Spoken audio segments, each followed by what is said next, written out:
This is the Seller Process Podcast, where we talk about the best systems, processes, and SOPs for your Amazon business so that you can regain control of your time, build up your team, and scale your e-com empire. Hello, entrepreneurs. If you are looking to expand your brand in countries outside of the US where you may not know the language and you're not sure how to optimize your listing to attract local customers, then this episode is for you. Our guest today will share with us the process to perform keyword research for international listings and optimize them to the local audience. I'm joined today by Jana Krekic, a well-known e-commerce expert and entrepreneur specializing in Amazon sales and international market expansion. She's the founder and CEO of YLT Translations, a company that provides professional translation services specifically for Amazon sellers looking to expand their businesses globally. Hello, welcome, Jana. How are you doing? Hi, Gianmarco. Thank you so much for having me today. Awesome. So you are the expert when it comes to international listing optimization, dealing with different languages. You have a team of people that speak, I don't know how many languages, right? We will dive deep into the differences between the keyword research that people normally do in an English compared to the one in a foreign country. And then you will share your SOP. So let's first go into the differences. What would be the main differences that you would point out and people should be aware of when they're doing this, when they will go through the SOP we'll discuss? What will be the main points? Yeah. So one of the main points is that all tools that are designed for keyword research, Jungle Scout, Healing Temp, Data Dive, or any other that you're using, they're optimized for English language, which means that if you want to have a long tail keyword, which means it consists of 2 or more words, this is going to be set up to reflect that in the tool's results. Now, if we take, for instance, German language, it has a lot of compound words. So a compound word is a one big chunky word that actually consists of several words. But in the results that you're given by keyword tools, sometimes they are set as to show the word count as 2 plus. So they don't show these compound words in the results, which is a very big problem because these compound words are long tail keywords because they consist of several words, but they're put in one. So these tools recognize these as one word. So they think maybe this is too broad, so we're not going to show this into the result. So you have to be careful with that. And that goes for all the languages like Swedish, German, Dutch, all the Germanic languages have the same problem. All other languages will work as same as English, like Italian or French. But German, which is the most interesting market after the US when people expand, will have this problem. Interesting. Okay. That's something I really new to me. That's good to know. We don't have that in Italian, like putting Yeah. together words, but I definitely know what you mean. Like I've seen that happening many times, very long words in German. And yeah, of course, you're right that those are 2 words put together, but the way the language is structured, it basically puts them into one word. Okay, that's very interesting. But I'm wondering, if people go through the SOPs that we're going to discuss, even if they don't know the language? Like, we can just be kind of based on data and without knowing at all what the word means? So this was my idea when I was putting together these SOPs. I really wanted to put something together that everyone can use. I know a lot of brands and a lot of sellers do not have an in-house team that is native in a specific language. They don't know how to do market research. They don't want to do their due diligence. They just outsource it to a random person that is going to do this for free, literally, but still doesn't understand the language. So by following our SOPs, you'll be able to do this on your own. I would say this would be 80% of how, for instance, we would do it. But this will be definitely helpful and you can try and test out things on your own. And then if you're happy with the results, you can decide how you want to continue with that. But my idea was provide a solution so everyone can try this without wasting any money and see if the new marketplace is worth it or not. That was my idea. Okay, that's interesting. Yeah, that's true because many people approach this in terms of just testing, right? So they go into a Exactly. new marketplace just for testing. If it works out well, maybe they will invest more and do proper translation, proper optimization, and so on. Exactly. And Okay. also, I just always like to stress that, I mean, this is what we do. We help with global expansion. We've been working with very big enterprises like Nestle, National Geographic, Panasonic. Like the last 5 years, we have so many clients in our folder. But I want to say that global expansion is not for everyone, even though I say like we provide the global expansion service, but it's not for every brand and not everyone will be successful. Most of them will be, but maybe your brand is not great to expand to Germany and maybe you want to save money on that. So that is something I really want to stress because I know Amazon pushes people to sell internationally. And I also think there's a lot of money in that. Some of the brands have made the same revenue they're making, for instance, in Europe or in Japan plus Europe, as they're making in the US, talking about 7, 8 figures. But for some other brands, their product is just not great to be sold in Germany. Like, for instance, once there was a seller, he did everything perfectly well, optimized listings, images, PPC, everything was top notch. But my team said, this is not something that we Germans would buy. And he was not having great sales. And like, I have 12 people on my German team, and all of them were like, Jana, we would never buy this. Like, this is something you won't buy in Germany. And that was the answer for the problem, like around this product. So he was not getting results he wanted, and he was investing a lot of money, doing a great job, but it's just not the right product for the marketplace. So we have to think about that before you jump into the international waters. Yeah, 100% agree. Definitely, people will need to also address problems in terms of cultural differences, right? Because Exactly. I was talking about this a while ago with a friend who is selling guns accessories in the US, which obviously it's just a market for the US, right? Yeah, And nowhere exactly. else they sell guns like they do in the US. Right. So obviously that's an extreme example, but there are many other examples in which, as you said, people from other countries might not buy just because of cultural differences. Yeah. So Yeah, y- exactly. yeah, we should be aware of that. Okay. So let's dive deep into the steps of this process. And I remind people listening that you guys can download the SOP that Jana is sharing with us in our website, the sellerprocess.com. You will find it in the show notes or in the description of the YouTube video. Okay, Jana, so on you now. Let's start with step one. And Mhm. yeah, let's go further until maybe I will interrupt you in case, but yeah, feel free to go ahead. Sure.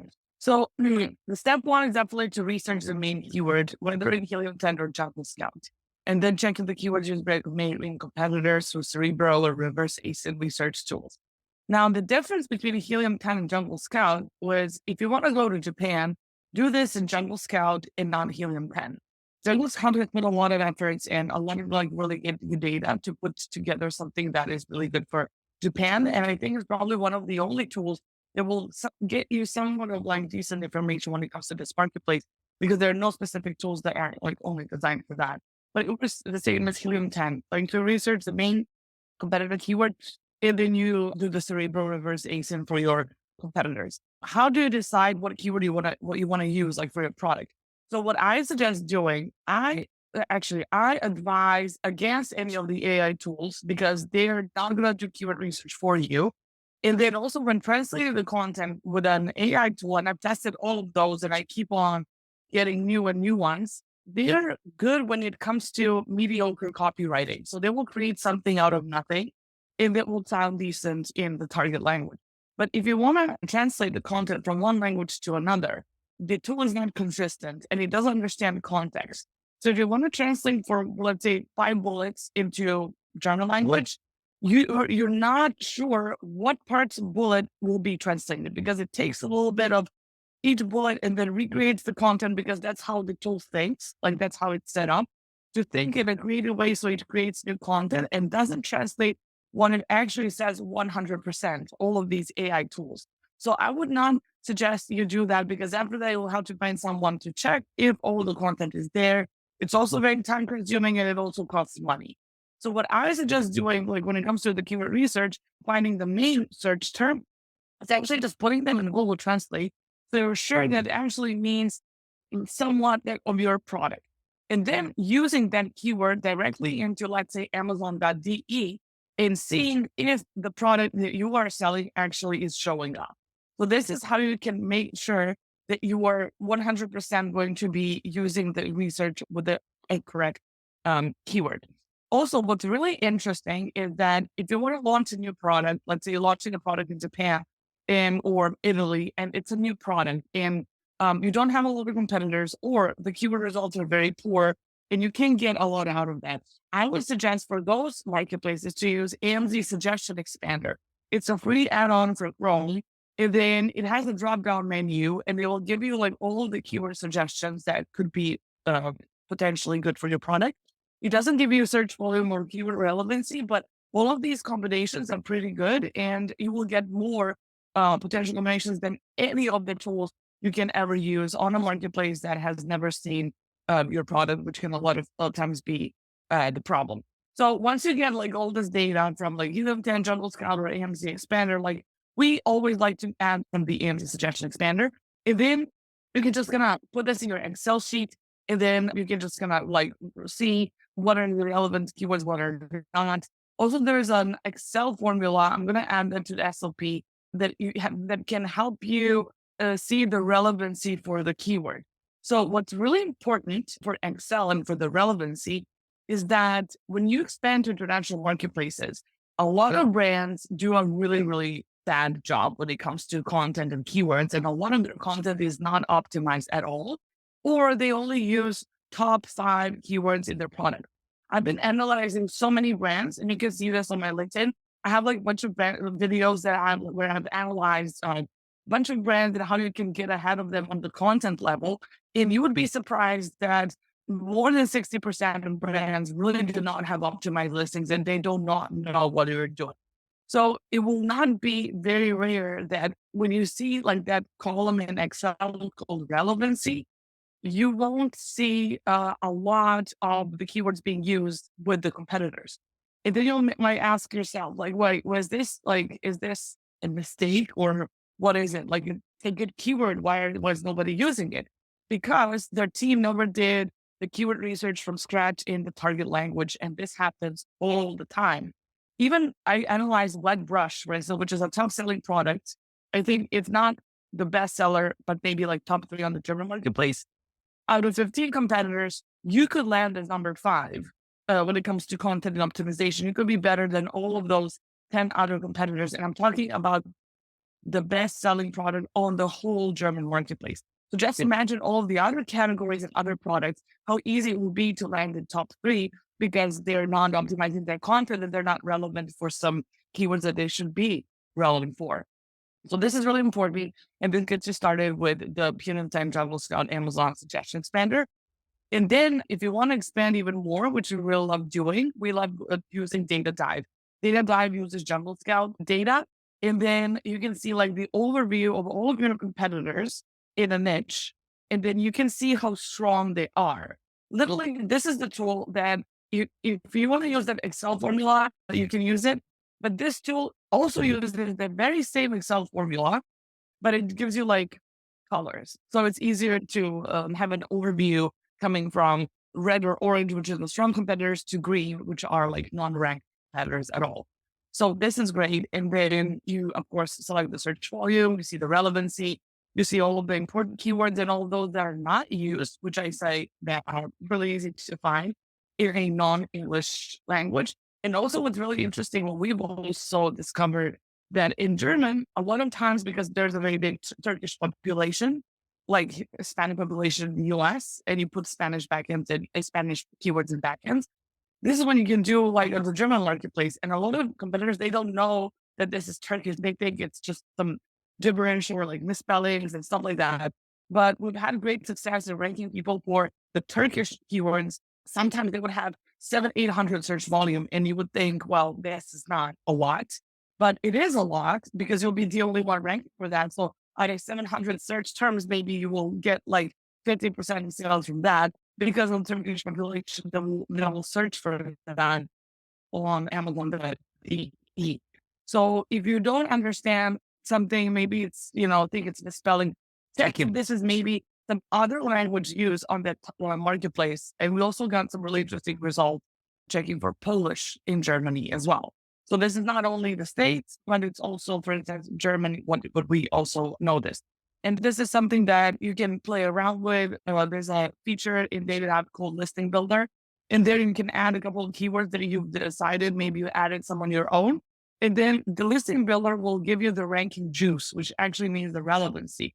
And then you can play around with these keywords and see what will be the best combination that will beat the best ranking juice at that point of your competitors and put you on number one place.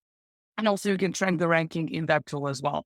So this is something that we do. And I think this is also something that you can do on your own. But I think the most important thing is that main keyword that you begin your search with, because you can't take something which is completely wrong and then think to build up the whole keyword research based upon that, which is, as I said, really easy to check, but nobody seems to be doing that because they will just Google Translate all the keywords they had on the US listing. They would just Google Translate and translate them and then use those for the German marketplace, which is a very big mistake. You have to do keyword research from scratch in every language because, as you previously mentioned, different audience, different mentality, different shopping habits. People in Germany might not search for gray iPhone cover. They might like pink iPhone cover. And in Germany, they would love bunny ears iPhone cover. So it's really different. And the shopping habits are quite the opposite of what you would expect. From my knowledge, usually bestsellers in the States would also work as bestsellers in Europe. And I would always go and try with your top bestsellers first, and then maybe introduce your whole catalog. And also what is very important, what you have to keep in mind is that main images also have to be translated to the target language. I see 6% increase in conversion after the main images were translated to any other target languages in English. Because what you have to have in mind, according to Harvard Business Review, is that only 55% of people speak English in terms of understanding what they're buying and that they're sure what the ingredients are. Let's say if you're buying things where you're baby formulas or beauty products or supplements, I want to fully understand what I'm buying. And I'm not going to take any pills that I'm unsure what they do or how you take them. And my English is not proficient, which usually is not in Europe that much. I would not buy it. I will go to something that is written in my language and I'm 100% sure what it means and how it helps me, or is it bad for me or not. So people are very, very careful when it comes to certain categories, and supplements being one of the top categories. I think this is really important for me to stress that you have to pay attention that everything is localized so that people feel like they're buying from a local brand and not from an overseas brand. This is what you want to achieve. Like you want to send the same, like convey the same message that you have, let's say in the States or UK or English or any other language, but you make people feel like the brand is connected with them in a way that they're buying this from a local German brand and not from some other countries. And there are also categories that work better in Europe. For instance, wooden toys don't work well in US, but they work fantastically well in Europe, for instance. It's something that we found out. And all the kids' products, like the toddlers DIY, toddlers toys, DIY sets, works fantastically well in Europe. And you might get so lucky in the States with those. Very interesting. Okay. Sounds great. I got lots of notes here. One of the best tip I've just learned is that the same way that we use Spanish keywords in the US to grab some more market share with the Spanish speakers, we can do the same in Germany with Polish and Turkish speakers because there is a very large portion of people who speak that language who lives in Germany, and we can grab additional market share, and it's a very little known tip, so we can kind of leverage that when selling in Germany. And I guess in every country there is a little bit of that. There's like some minority languages in every country, so you just need to discover those. These are the major one, as you said, in Germany.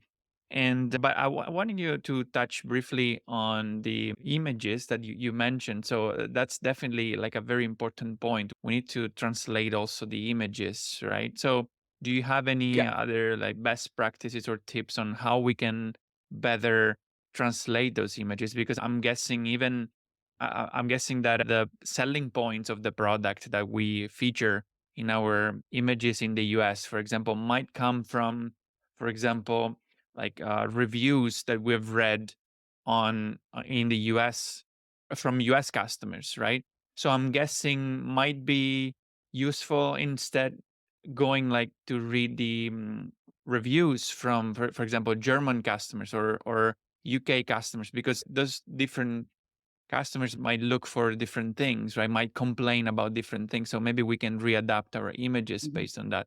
What's your take on this? Yeah, absolutely. I mean, it's always a good practice to download all the reviews. And then also there, for instance, like talking about AI, you can write a prompt in AI saying, hey, can you summarize all the bad reviews for me and point out all of the bad features that people are complaining about? You put that as a prompt in ChatGPT and you get summarize all of that.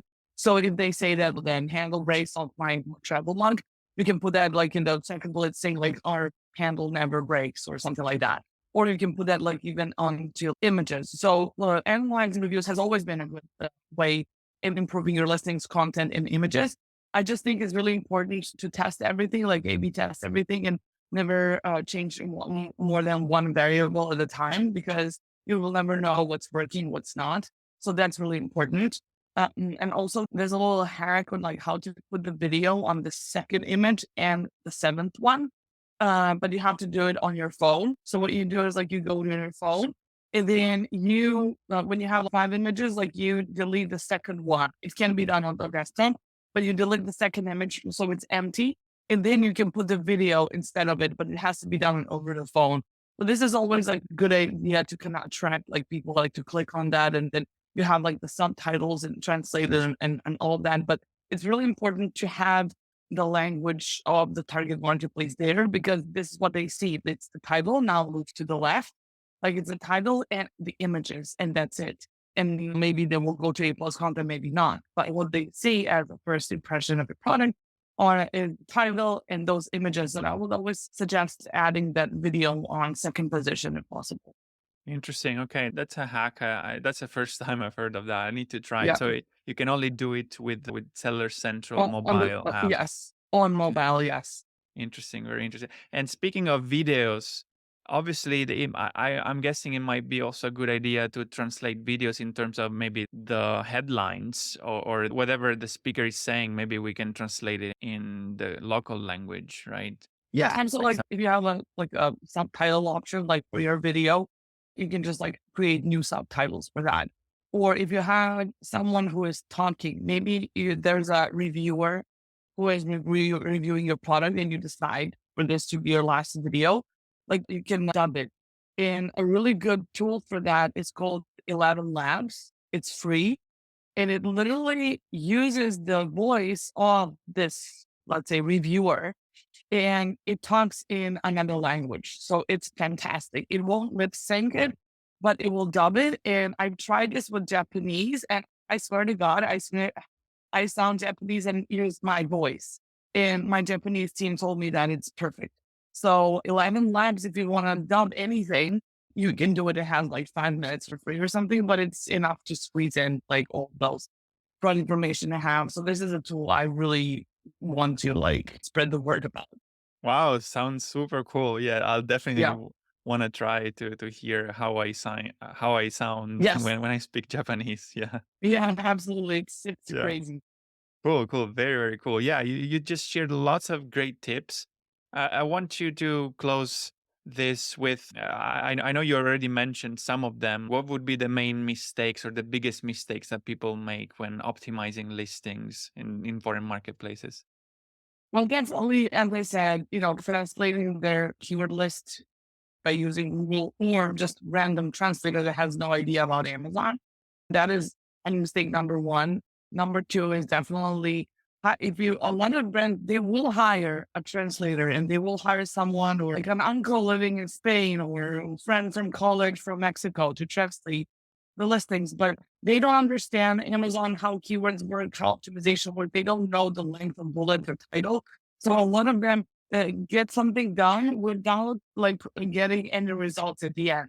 Like it sounds nice, like the text sounds great, but is it optimized for Amazon? No, it's not. It's not getting you any results. So this is something that we see in, I would say, 95% of cases, because we get lots of listings for audit to see like how we can change the conversion rate so it can go up. And usually it's just because the content is not optimized. A lot of times it does make sense in this sense, but you don't get anything out of it, like beautifully written text on Amazon. It's great for your website, but it's not great for your products on Amazon. So that is number one. And number two is definitely not doing the due diligence when expanding to another marketplace. As I said, brands just like here, oh wow, my competitor, they just did 10 million in Germany or in Europe or Mexico. I'm gonna do the same. If they don't do any due diligence in terms of like analyzing sales, profits, like how good content, is it worth for them going there? How big of an investment? And I see this all the time, like there's no business plan, nothing. They just want to kind of throw money and they think because they're going to go to another country that they're going to get a great ROI, which is not necessarily true. And this is something that I would refrain people from doing before doing their due diligence, which also is really not a difficult thing to do.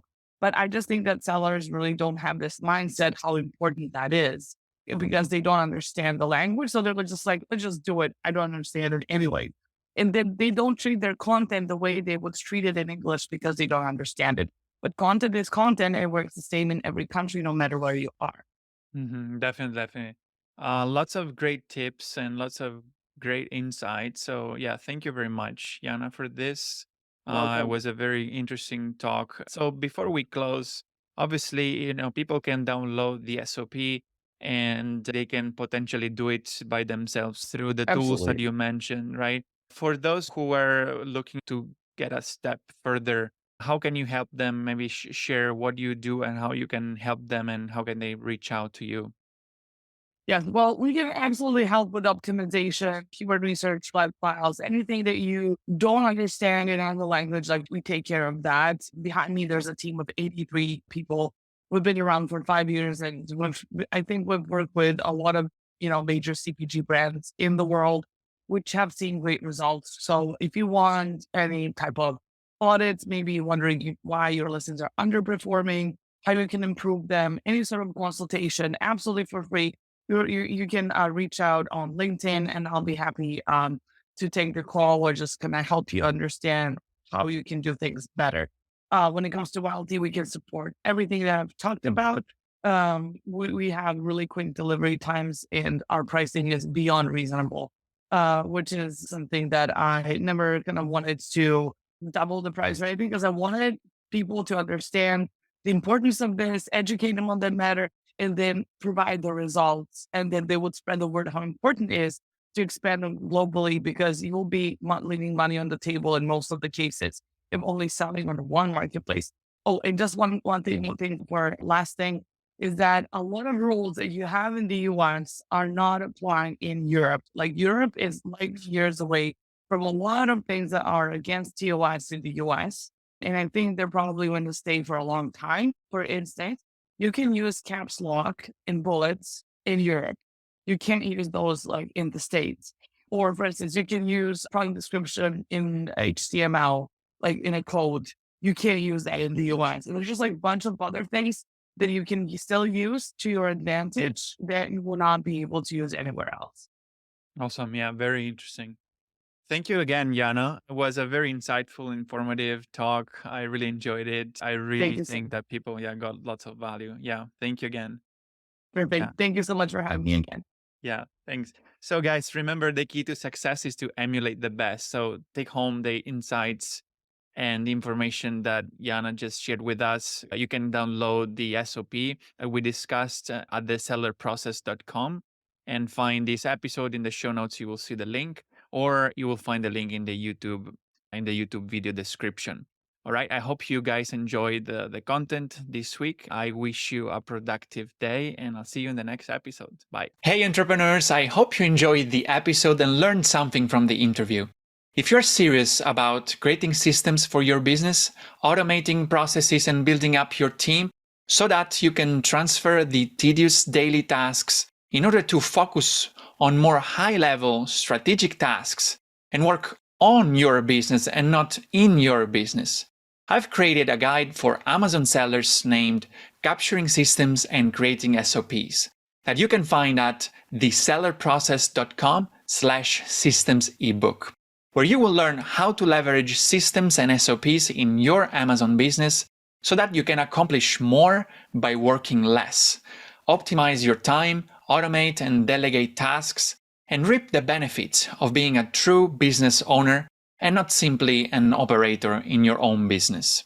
Go download the ebook at thesellerprocess.com/systems ebook and start implementing all the tips and insights that I share with you.